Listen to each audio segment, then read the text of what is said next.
Chapter number 3 chapter है हमारा चुनाव और प्रतिनिधित्व।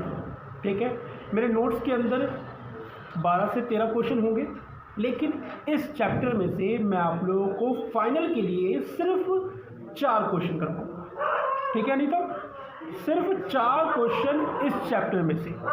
तो मेरे नोट्स में जो क्वेश्चन नंबर 2 है, क्वेश्चन नंबर 2 उसको F12 कर लो फाइनल के लिए, F12 फाइनल के लिए। ठीक है, इस चैप्टर में फाइनल के लिए फिर से रिपीट कर रहा हूँ, सिर्फ 4 क्वेश्चन, और इन 4 क्वेश्चन में किसी भी शब्द का मतलब ना मालूम चले, समझ में ना आए, कोई लाइन समझ में ना आए तो मुझसे पूछ लेना। अनीता, आज के टेस्ट से मैं बिल्कुल खुश नहीं हूँ। नेक्स्ट क्लास में जो टेस्ट होगा मैं कंप्लेंट घर के अंदर करूँगा, याद रखना। ठीक है, तो आप फिर से 4 क्वेश्चन करवाने हैं। आज की क्लास में 4 क्वेश्चन करवा के ही भेजूँगा, लेकिन वीडियो मेरी बनेगी हर क्वेश्चन की एक सुन लेना या मत सुनना, टेस्ट मुझे सही चाहिए।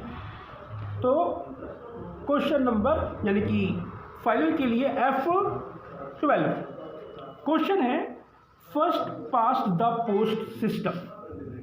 First past the post system अर्थ है इसका अर्थ है सर्वाधिक वोट से जीत प्रणाली। इंग्लिश में क्या है? First past the post system, और इसका मतलब क्या होता है? सर्वाधिक वोट से जीत की प्रणाली का क्या अर्थ है? समझ में आया क्वेश्चन? यहाँ तक आता। और भारत में सर्वाधिक वोट से जीत की प्रणाली क्यों अपनाया गया, यानी कि भारत ने इस सिस्टम को क्यों अपनाया? ठीक है, question clear? Most important question, 2 marks में पूछा जा सकता है, 4 मार्क्स में पूछा जा सकता है। और इसके बाद जो क्वेश्चन करवाऊंगा मैं, difference between first past post system और किसी दूसरे के साथ, तो उसमें 6 मार्क्स में पूछा जा सकता है, इसलिए कह रहा हूँ मोस्ट इम्पॉर्टेंट क्वेश्चन है। यहाँ तक बात समझ में आई? अब आते हैं आंसर पर। ठीक है, आंसर मैं फ़ोन से ही करवाता हूँ। ओके, आंसर कह रहा है अधिकांश देशों में सर्वाधिक वोट से जीत की प्रणाली प्रचलित है। सर्वाधिक वोट से जीत की प्रणाली क्या है? प्रचलित है। बहुत सारे देशों के अंदर इस प्रणाली को अपनाया गया है, इस प्रणाली को अपनाया गया है। अब मतलब अगर मैं कहूँ कि इसको तुम समझोगे कैसे, सर्वाधिक वोट से जीत की प्रणाली, अगर मैं कहूँ इस वर्ड को समझोगे कैसे? 4 उम्मीदवार खड़े हैं, लोग उनको वोट दे रहे हैं, और उन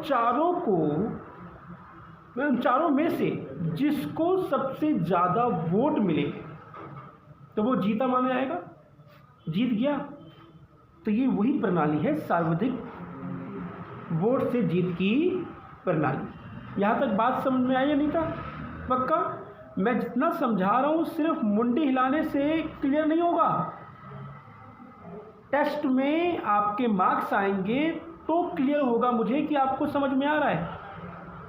सिर्फ मुंडी हिलाने से बात समझ में नहीं आएगी। ठीक है, जहां आपको समझ में नहीं आ रहा वहां मुझसे पूछ लो। पेपर के जुम्मा 1 महीना ही बचा। ठीक है, कह रहा है अधिकांश देशों में, फिर से रिपीट कर रहा हूं, अधिकांश देशों में सर्वाधिक वोट से जीत की प्रणाली क्या है? प्रचलित है। कहाँ कहाँ प्रचलित है? ब्रिटेन, कनाडा, अमेरिका और भारत में। ठीक है, कोई प्रॉब्लम यहाँ तक? ये प्रणाली प्रचलित है। इन देशों में एक सदस्य चुनाव क्षेत्र होता है। इन देशों में एक सदस्य चुनाव क्षेत्र होता है, जिस प्रत्याशी को, मैंने अभी बोला ना, अगर 4 उम्मीदवार खड़े हैं, 4 प्रत्याशी खड़े हैं, और उन चारों में से किसी एक को अधिक वोट मिले हैं तो वो विजयी माना जाएगा। डन। तो वही लाइन कह रहा है कि जिस प्रत्याशी को अन्य उम्मीदवारों की अपेक्षा या तुलना सबसे अधिक मत यानी कि वोट मिलते हैं, चाहे उसे कुल मतों का एक छोटा सा ही भाग मिले, वह विजेता होता है। समझ रहे हो लास्ट वाली लाइन को? और उसने क्लियर कर दिया। फॉर एग्जाम्पल मैं दिल्ली को ले लेता हूँ। दिल्ली के अंदर 2.25 करोड़ की जनसंख्या है, लेकिन वोट देने वाले लोग थे मात्र 50 लाख लोगों ने वोट दिया। अब उनमें से भी उन 50 लाख लोगों ने उस व्यक्ति को वोट दिया, अपने अपने कैंडिडेट को वोट दिया उन लोगों ने। उसमें से जिसको अधिक वोट मिलेंगे वो विजेता माना जाएगा। सार्वधिक वोट की प्रणाली समझ में आई या नहीं? पक्का? अनीता है? ठीक। आगे के पॉइंट इसके, भारत में सर्वाधिक वोट से जीत प्रणाली को क्यों अपनाया? क्या कारण थे कि भारत ने इस प्रणाली को एक्सेप्ट किया और अपने देश में लागू किया? पहला पॉइंट, इस प्रणाली की मुख्य लाभ इसका आसान होना है। इसे मतदाता आसानी से समझ सकते हैं। उसी प्रणाली को अपनाया गया कि जिसे जो हमारे वोटर्स हैं, मतदाता हैं, वो आसानी से समझ जाए, इसलिए इस प्रणाली को अपनाया गया। कोई प्रॉब्लम? डन। तुम लोग मेरे पास क्यों पढ़ रहे हो? समझ पा रहे हो ना? आसानी से मैं अगर तुम लोगों को समझा पा रहा हूँ तभी तुम लोग मेरे पास पढ़ रहे हो। तो इसीलिए हमने इस सिस्टम को अपनाया क्योंकि ये ईजी था सबको समझने में। डन। पक्का? सेकंड पॉइंट, इस प्रणाली के अंतर्गत किसी एक पार्टी द्वारा बहुमत पाने के अवसर बढ़ जाते हैं। हमारे देश के अंदर बहुदलीय प्रणाली है। बहुदलीय प्रणाली, मोर देन वन, एक से अधिक इसके अंदर दल है, बहुदलीय प्रणाली है। तो जब वोटिंग होती है तो चांस बढ़ जाते हैं कि कोई एक दल पूर्ण बहुमत ले सकता है। बस में पक्का? पूर्ण बहुमत, ये वर्ड अगर हाँ कर रहे हो, अगर नहीं मालूम इसका मतलब, तो अभी हाँ करने से पहले सोच लो, मैं पूछ लूँगा पूर्ण बहुमत का मतलब क्या। क्लियर है? अनीता, पूर्ण बहुमत है? तो फिर तुमने हाँ क्यों किया? बच्चा, पोल साइंस को अगर आप लोग बस रट्टाफिकेशन चाहते हैं तो फिर गलत है ना? गलत है। और मैं बार बार इस बात को रिपीट कर रहा हूँ कि आप लोगों का सर हिलाना, यानी कि मेरे माइंड तक ये क्लियर हो गया कि आपको समझ में बात आ गई, लेकिन प्रॉब्लम है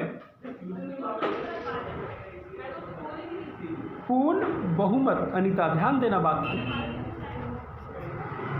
तुम टेंशन ना लो कि तुम ही अकेले ने टेस्ट दिया और तुम फेल हो गई, बाकियों ने जो टेस्ट नहीं दिया है तो वो लोग बच जाएंगे। नहीं नहीं नहीं नहीं, वो नहीं बचने वाले। वो मैं समय में मारूंगा जहाँ मारना होगा मुझे अच्छे से। पूर्ण बहुमत, दिल्ली का एग्जाम्पल लेते हैं। दिल्ली की 70 सीटें हैं। 70 सीटों में से 35 सीटें अगर किसी एक दल के पास आ जाए, क्योंकि उसी को पूर्ण बहुमत कहा जाएगा जिसके पास 35 सीटें होंगी। पास होने के लिए कितने मार्क्स चाहिए अनीता आपको एक पेपर में 100 में से? है 33 ना? तो उसी तरीके से दिल्ली के लिए भी ये रखा गया है कि 35 सीटें अगर किसी के पास होती हैं तो उसको पूर्ण बहुमत मिल जाएगा। चाहिए, ठीक है। 35 सीटें अगर उसके पास हैं तो वो अपनी इंडिविजुअल सरकार बना लेगा, यानी कि पूर्ण बहुमत के साथ सरकार बना लेगा। बात समझ में आई? पक्का? चलो थर्ड पॉइंट पे आते हैं। थर्ड पॉइंट कह रहा है इस प्रणाली के परिणाम स्वरूप ब्रिटेन तथा अमेरिका में द्वितीय प्रणाली का विकास हुआ। वहाँ पे सिर्फ दो दल हैं, अमेरिका में और ब्रिटेन। हमारे में बहुदलीय है ना, लेकिन वहाँ पर क्या है, द्विदलीय, यानी दो ही दल है वहाँ पर। यहाँ पे ये द्वितीय लिखा हुआ है, गलत लिखा हुआ है, नोट्स में ठीक कर लेना। द्विदलीय मैंने करवा रखा है, ठीक करवा रखा है ना, मैंने यहाँ पे एडिट नहीं किया हुआ। द्विदलीय डन।